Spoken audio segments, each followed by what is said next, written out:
Chopper 7 HD captures this dramatic ending to a cab-jacking and chase. A Chicago police officer chasing down a suspect right in the snow, makes that perfect tackle and takes him down. Good afternoon. All of that started about 6 o'clock this morning after police say the man carjacked a minivan taxi. Now that was in northwest suburban Des Plaines. The pursuit then continued through Morton Grove and then to Niles and then through Evanston and finally ended with that crash in the Rogers Park neighborhood on Chicago's far north side. ABC 7's Ravi Baichwal joins us live from Rosemont with more about this dramatic chase today. Ravi?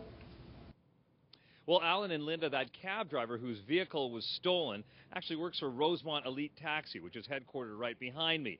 And for him, it certainly was a very eventful day to have his taxi stolen and have it lead into the police chase that was witnessed by literally millions of people today. We expect later today that Ilias Papagiannou might return back here with that wrecked taxi in tow.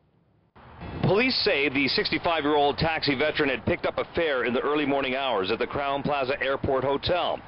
That man told Papagiannou to take him to this Subway restaurant, where by about 5:45 this morning, he went behind the counter like this, and a fight ensued for the cash till. It's not a smart thing, but it was a reaction. He was hit first, and he reacted. So some might say that's quite heroic, actually. Yes. While it appeared the assailant did not get away with any money, he then came outside and slugged the cab driver and took off. And we do have some breaking traffic news. Chopper 7 HD over a police chase in Skokie. Last location we had was police following this vehicle at a high rate of speed. This vehicle all over the place. On live television, police across several jurisdictions followed the white van through the northern suburbs for nearly an hour.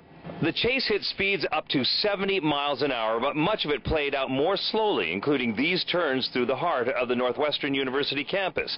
Police chased because they had a dangerous criminal on their hands. Lots of convictions for robbery, escape. He's a career criminal. He's an animal that shouldn't be on the streets. After an hour with the sun rising on a southbound Ridge Road and Chicago police now pursuing, the suspect clipped an empty school bus that was turning left and smashed into a utility pole. He then tried to make a run for it.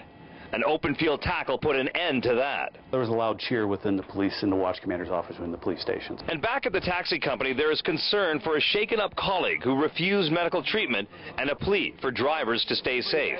He is the owner-operator of that vehicle and is responsible for the damage to the vehicle. So we're going to help him get on his feet and help him get back on the road so he can make his livelihood. So we'll be seeing whether Ilias Papagiannou actually makes it back here to Rosemont Elite Taxi. As far as the perpetrator, no name has been given just yet. State's attorney is working with Des Plaines Police to work on charges after this incident, and of course there are going to be several. Right now we understand he's still at St. Francis Hospital in Evanston with some serious injuries and certainly a broken hip, and he apparently had quite a laceration across his head. That also is information that we got from the Des Plaines Police. Reporting live from Rosemont, Ravi Baichwal, ABC 7 News. Alan? Hey, Ravi, have we heard anything from that police officer, the one who made that move in that textbook tackle out there this morning?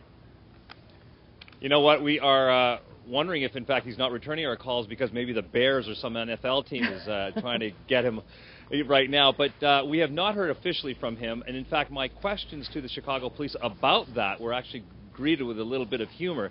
All they would say is that, indeed, it was a textbook emergency takedown. Yeah. And if you look at it in slow motion, and certainly on video, people are going to be looking at it on the Internet all night long, you'll see how he was able to do it, protect himself, and actually take the perpetrator down and immediately put him in handcuffs. It couldn't have been more than 2 or 3 seconds. And, again, a great example of the kind of training Chicago Police Department gives its officers. Yeah, one officer with some quick moves, that's for sure. We'll wait for his call from Jerry Angelo. Okay. Thanks, Ravi. We'll talk to you later. Maybe the Bears